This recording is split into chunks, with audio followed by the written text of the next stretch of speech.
Magandang araw po sa inyong lahat mga kababayan at ito nga mga karibin natin, tanggal ang lisensya. Aba, di umubra ang yabang, disbar lahat. Yan mga kababayan, patungkol po riyan ang ating alamin at bibigyan ng reaksyon sa video ito. Pero bago po natin simulan yan, palike naman po ng video ito, malaking tulong po yan. Maraming salamat po at ito na mga kababayan, simulan na po natin to. Pasok pa.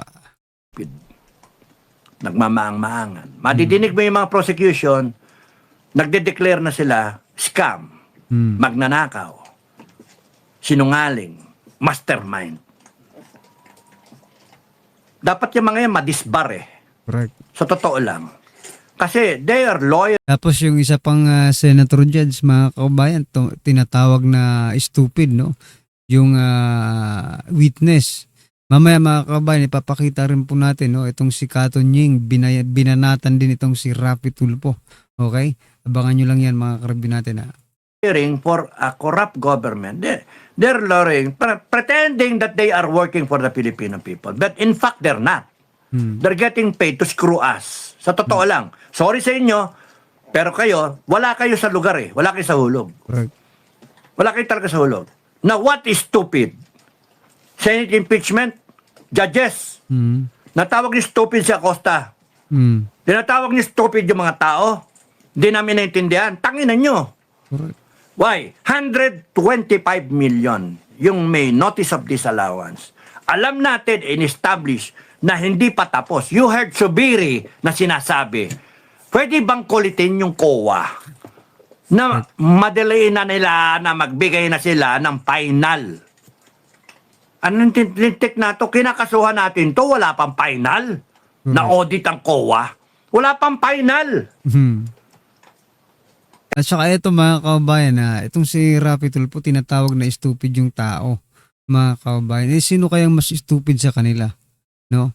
Siya, na walang yagballs, di ba? Walang lakas ng loob, mag-imbestiga sa flood control na trilyon pong pinag-uusapan. Diba? Diba? Parang ikaw yung mas stupid eh. No? Rapi Tulfo, kaysa po sa sinasabihan mong stupid, ikaw ang mas stupid. Elintek, bakit natin ini-impeach itong tao? Hindi pa final yung desisyon. Pwede pang mag-appeal to COA proper. Correct.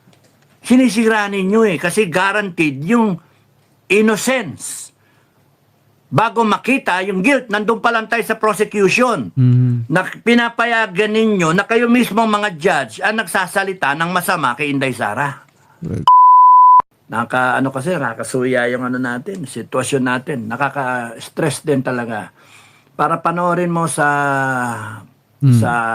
halos maghapon, 10 o'clock hanggang abot ng mga 3, ganon, almost 3. Ang impeachment, stressful eh. Stressful. So,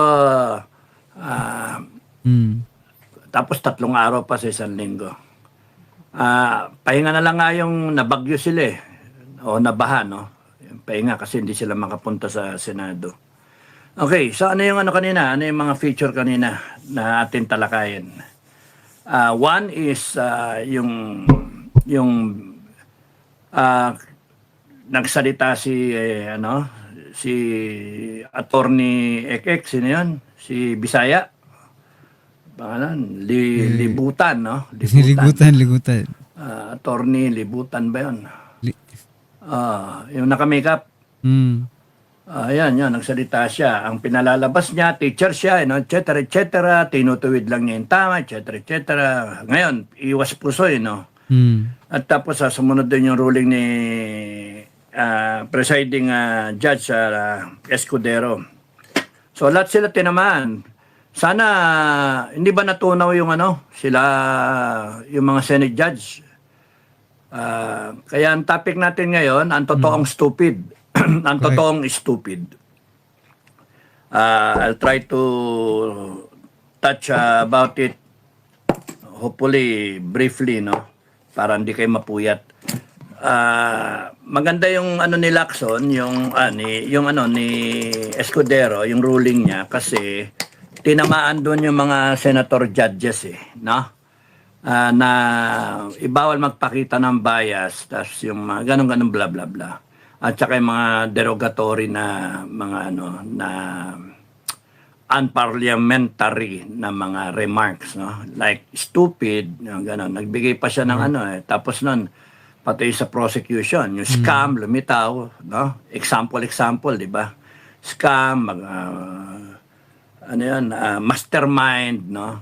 Kasi nagiging ano na nga yung impeachment na nawe-weaponize nga ng depensa at ng administration para sirain ang isang tao na politically persecuted dahil sa mananalo sa 2028. Maganda yung ano niya.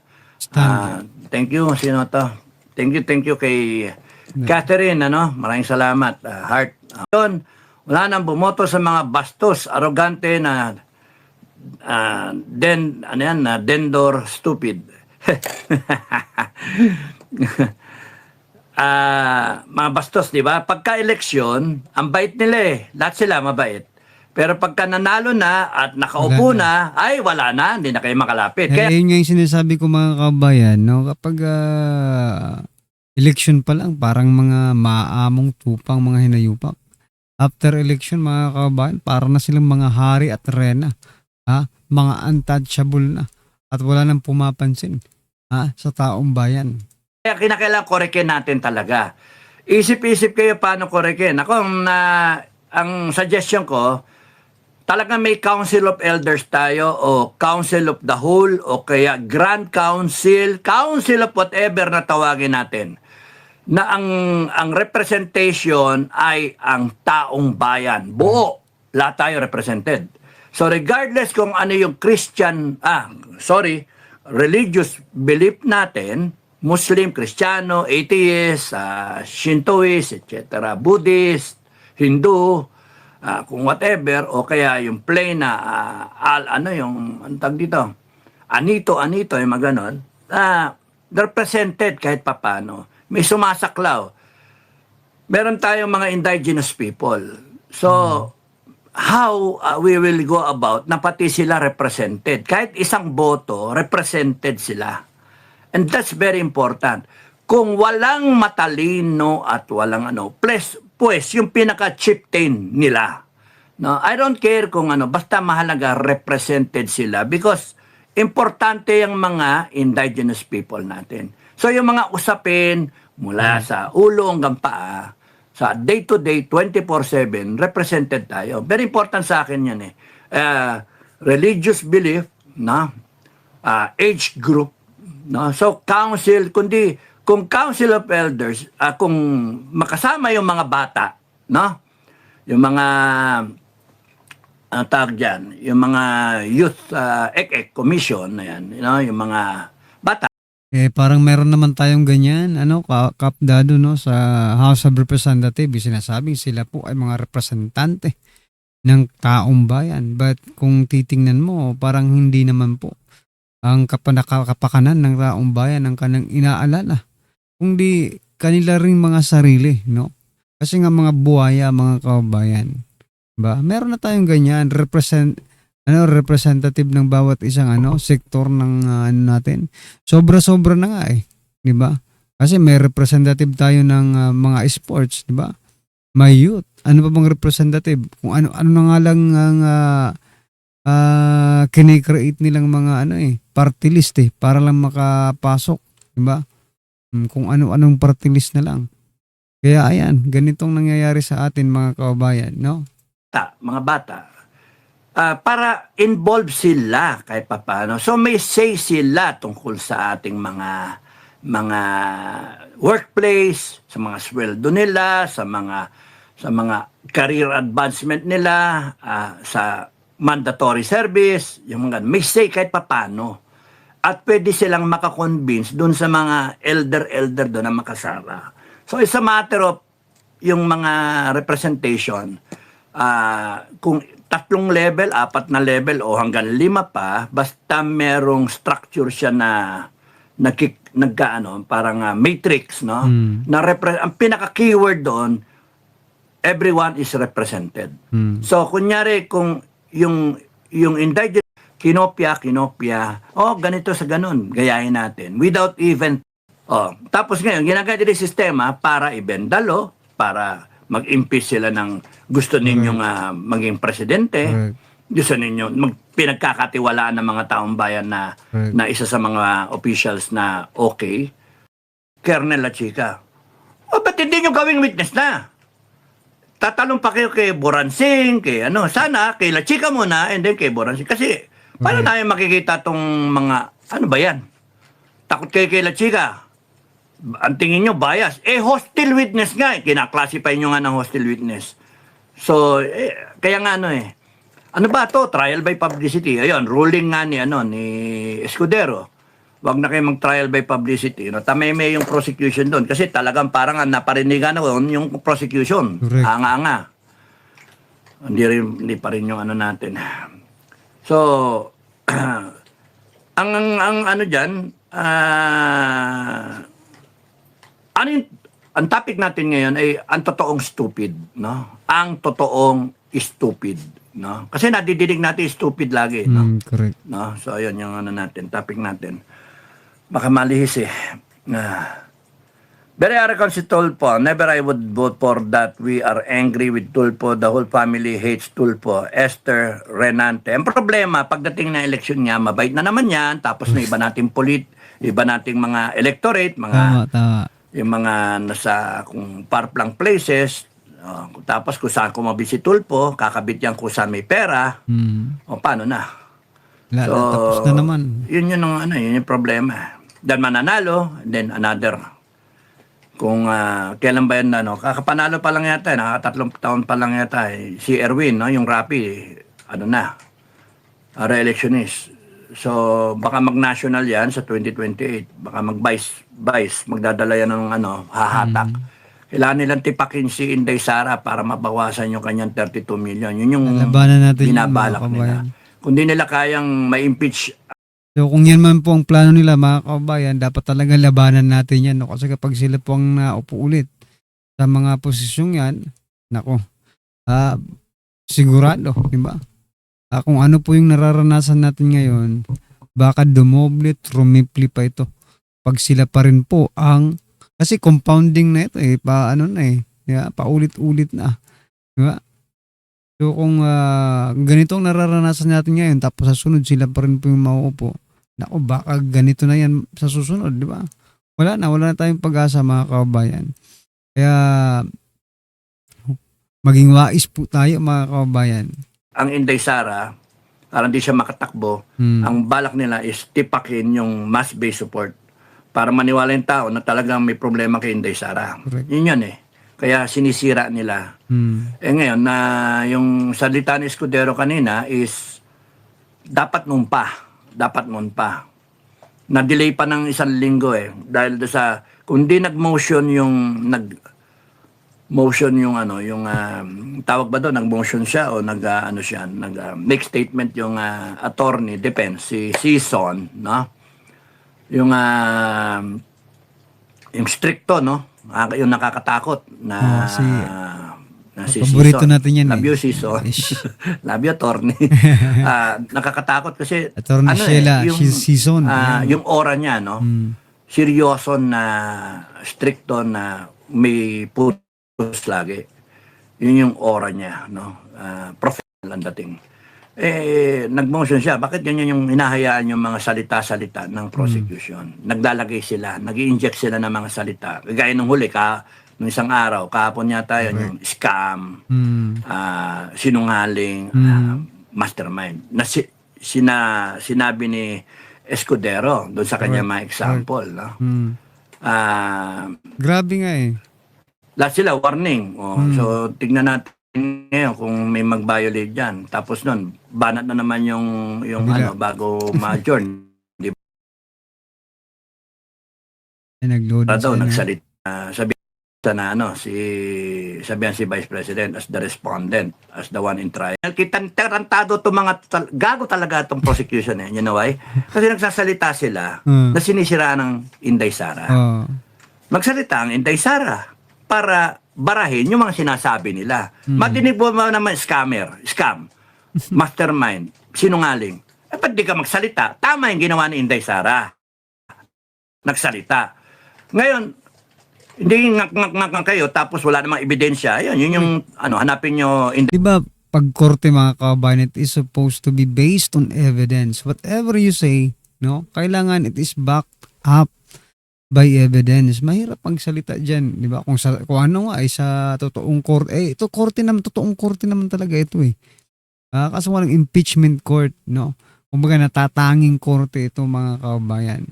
Kaya dapat please naman, naman kayo ng ebidensya. Hindi namin kailangan yung mga ninyo, yung mga opinion nyo, no? Just convince the public, no?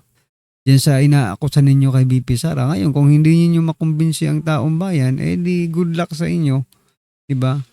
Pero wag kayong magsasalita ng walang, for example, sinabing scammer. O paano naging scammer?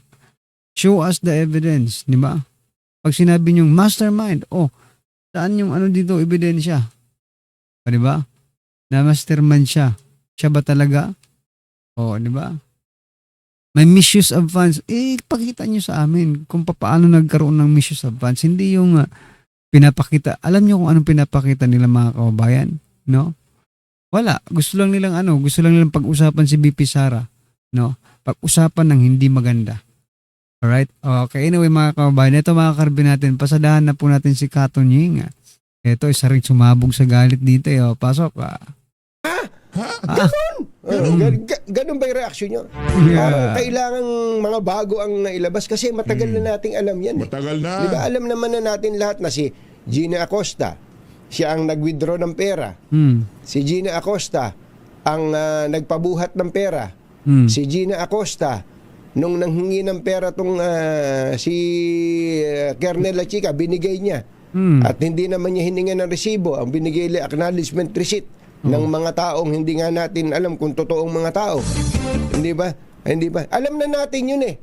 Alam na natin yun. Ang tanong ano ba ang bago para makuha Ano uli bago? ang interest ng tao? Wala. Yun di ba? Paano natin? Tinutulungan na Wala kayo naman nitong sila si yan Kato. Kung pinag-uwad, Pa lang sa house hearing narinig na natin to eh. Ang gusto ko lang malaman, ano ba bago? Ano bago? Ano, Ano ba wala. ang gusto niyong sabihin dito? Wala. Yun dapat. Ano ba gusto niyong sabihin? Naman, naitanong ko lang din naman. Mahilig lang talaga akong magtanong. Alam mo, Kato Nying, pare-parehas po tayo ng tanong no? Lahat ng ating mga kabayan, yan din yung tanong Ano ba? Narinig na namin lahat yan di ba? So ano ngayon kung siya po ang may kasalanan ba siya? No? Kasalanan niya ba yun na ginawa niya yung trabaho niya? Di ba? Nako. Bago yan Dapat gano'n. Alas 6:15 na. Tapos na. Sige, tapos na pala. Di ba ang pinag-uusapan dito confidential funds? Opo. Ang kinakatuwiran kasi nung kabilang panig, talagang hindi sinasabi yung totoong pangalan dyan. Hindi sinasabi yung totoong pangalan. Kaya kung ano-anong pangalan, para hindi matukoy kung sino yung nagbibigay ng impormasyon at baka sila yung mapahamak. Di ba? May naman. katwiran naman yun Kaya lang, ang tanong ko doon, ikaw na may-ari ng pera, ikaw na nakikinig sa amin, nanonood sa amin, payag ka ba doon?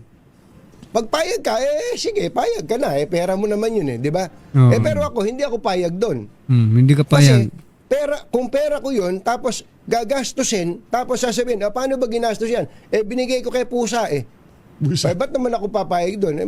Fair naman yan. Fair yung sinasabi ni Kato Nying. Sige, Walang mali sige, just sige. sabihin. Ang mga kalip. Huwag yung pangalan ko nga sa fault. Total, hindi ko naman isusuplong yun dahil ako naman yung... Sinong hindi magsusuplong? Si Franz Castro? si ano pangalan ito? Ito. Kukwentahin mo na kung saan dinala yung pera. Pagkakuha na, ang magtatanong, dapat namang totoong pangalan dyan. Kasi kapag ka pumayag tayong ganun, halimbawa, wag na yung tungkol sa confidential fund ni BP Sara, halimbawa, confidential fund ng militar, at ganun ang gagawin nila. Hindi ba parang binigyan natin ng oportunidad tong mga taga-military, halimbawa yung disbursing officer o kaya kung sino man yung security officer ng militar na naghahanap ng mga informante, hindi ba parang binibigyan din natin sila ng laya at tinutokso din natin sila na gumawa ng kalukuhan? Kahit sino pala ilagay mong pangalan, pwede mong dispatchahin yung pera ng gobyerno. Yun po ang tanong yun dapat ang maintindihan ng mga kababayan natin.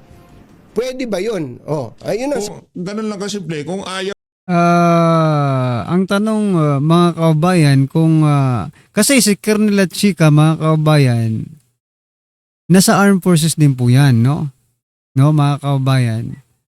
At marahil yung ginagawa niya ngayon ay natutunan niya lang sa military. Sa kanyang pinagtrabahuan, di ba? Kung saan siya nagtrabaho. Di ba? So yung sinasabi ni Katunying, malamang sa malamang, ganun nga ang nangyayari. Di ba? Ganun ang nangyayari. Alangan naman ibigay mo yung, for example hindi mo kasi alam kung sino talaga ang kalaban. O, malay mo sa kuha, may kalaban pala. O, nag-audit sila. Binigay mo yung mga pangalan. O, diba? na sambayan ng Pilipino yung confidential fund at ako, kung pag... tama ba yun? At kung tama, at kung tama, ba't pa natin pinag-uusapan to? Oo. Di ba? Kung mali naman, ba't sila pumayag?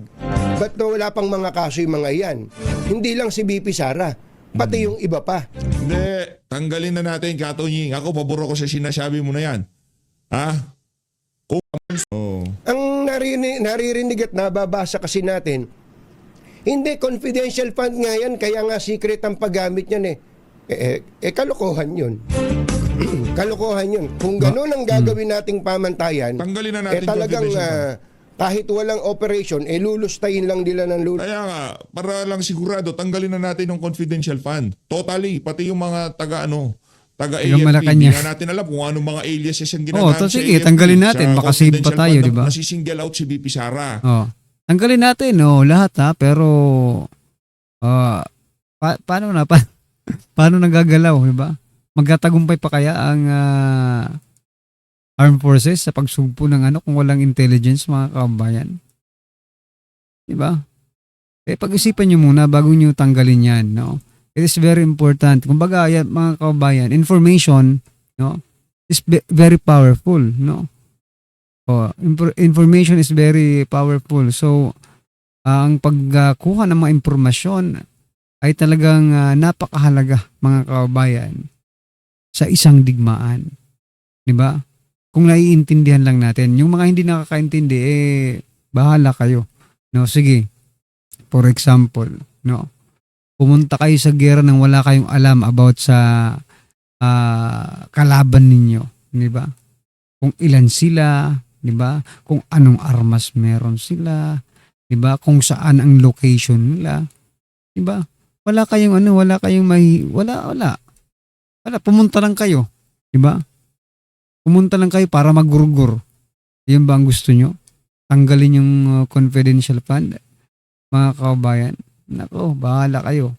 Kung yan ang gusto nyo, Kung eto sila, Chika, hindi siya bago dyan sa ganyang kalakaran. Malamang sa Correct. malamang, nung nasa AFP pa siya o sa diba? PNP o kung ano man That's na. what I'm trying to nasa point serbisyo out. pa siya. Kasi wala na dito yung pag-ipisara na. message. Ipilit mo patunying iyang narrative ng palasyo. Yung narrative ng palasyo ang pinakikialaman ko. Pag-iisip ko po ang pinakikialaman ko. Gusto ko lang magtanong dahil gusto kong mag-isip. Hindi ba? Gusto kong mag-isip. Oh.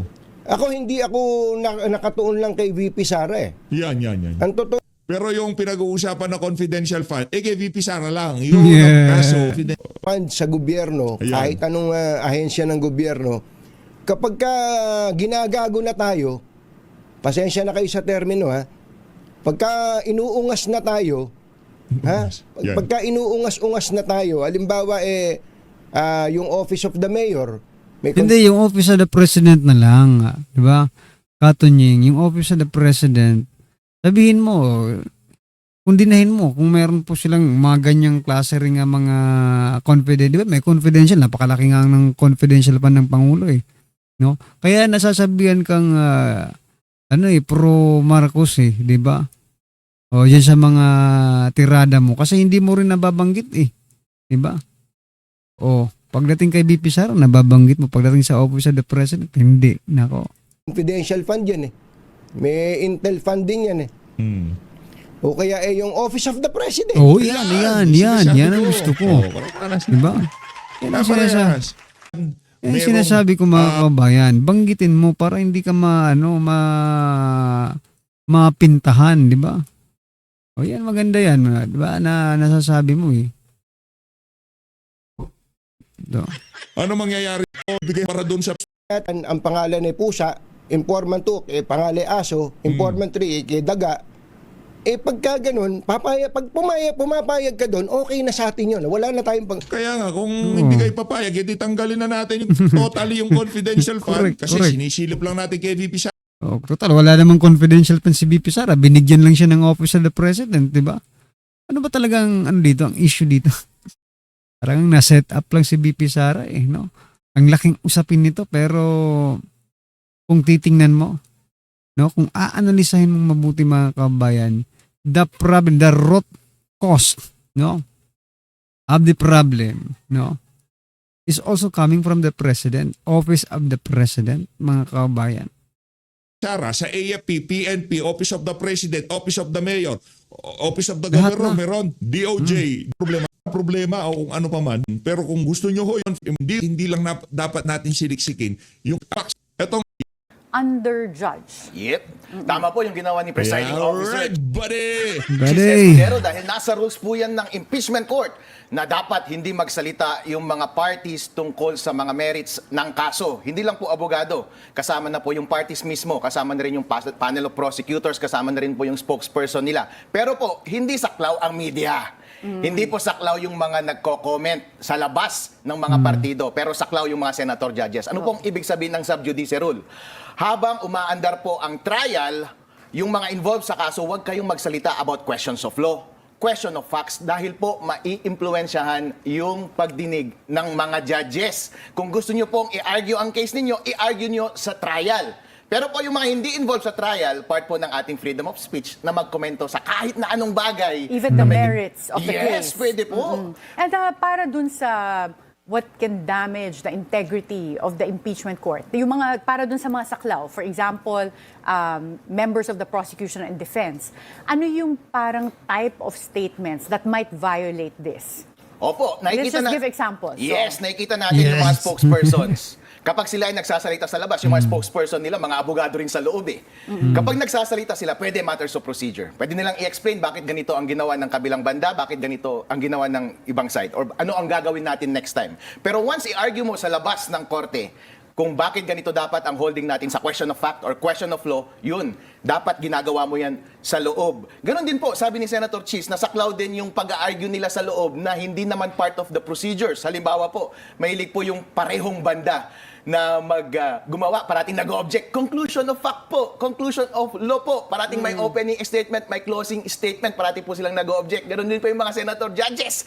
May mga political advocacy po yan. Ginagamit po nila yung kanilang oras para mag-advocate para sa kanilang side. Sabi ni Senator Cheese Escudero, magiging stricto na daw siya at bawal na lang yun. At tama po yung ginagawa niya, kaya nga po merong rules of court at merong rules sa impeachment trial. Dapat sundin po natin yun at tungkulin po ni Senator Cheese Escudero na ipatupad ang mga bagay na yan strictly. Yeah, oo. At sa tayo as lawyers, na-experience talaga Nakakatakot natin namang yan. i-guess ito siya to. strict May araw ang parang mga galit rules lagi. sa Pilipinas about sub judice.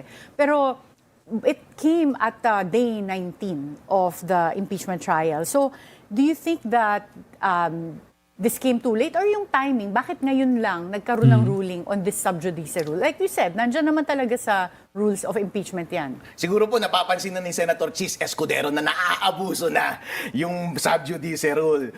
Umpisa pa lang po, nakikita natin na maluwag sila. Okay lang naman po yun kasi po interest po ng publiko ang number one priority natin. And ang interest ng publiko ay mabigyan sila ng tamang impormasyon. Ngayon, kaso nga lang po, naaabuso within trial and outside of the trial court. Sabi niya, since paulit-ulit kayo, nakakapikon kayo. Tama na. Tama Pero na. ang tanong Sumusobra ko, na kayo. when you're saying na nakakapansin siya na naabuso na, in your observation so far, bago lumabas tong ruling na to, which side was more noisy? Sinong mas maingay? Prosecution or defense? Pareho po sila. Pareho ba? Pareho po.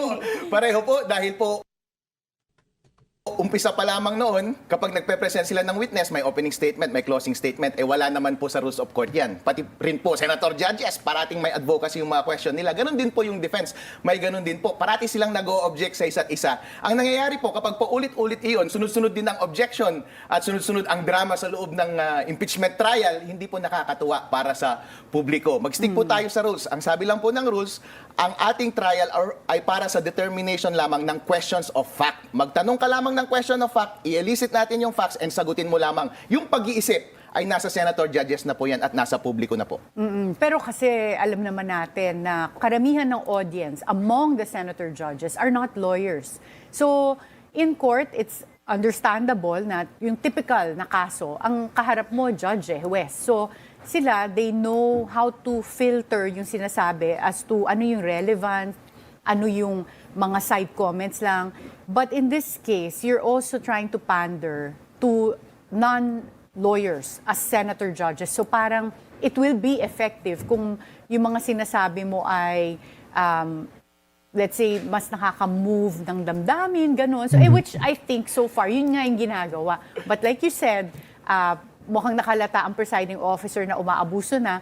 But then how do we balance that with the type of audience that we have for this case para ma-elicit yung boto ng mga senator judges? In fact, Attorney Karen, that's a good strategy nga po. Dahil po ang mga maghuhusga sa huli ay mga senator judges. At may re-election yan sa susunod. Oo. At dapat yung decision nila sang-ayon sa pulso ng taong bayan. Kaya dapat Correct. mag-appeal sila at mag-pander sila sa taong bayan. Kaya yun ang indirect Kaya alams na mga kabayan, no, tayo pa rin magdidesisyon dito sa at the end of the election naman may election naman po. Doon na lang tayo bumawi mga kabayan. At pilitin po nating wag makalusot itong mga hinayupak na ito. Itong mga abusadong mga buhaya, mga karibin natin. Alright? Alright mga kabayan, ano po ang inyong opinion? Just comment down below. Maraming salamat po.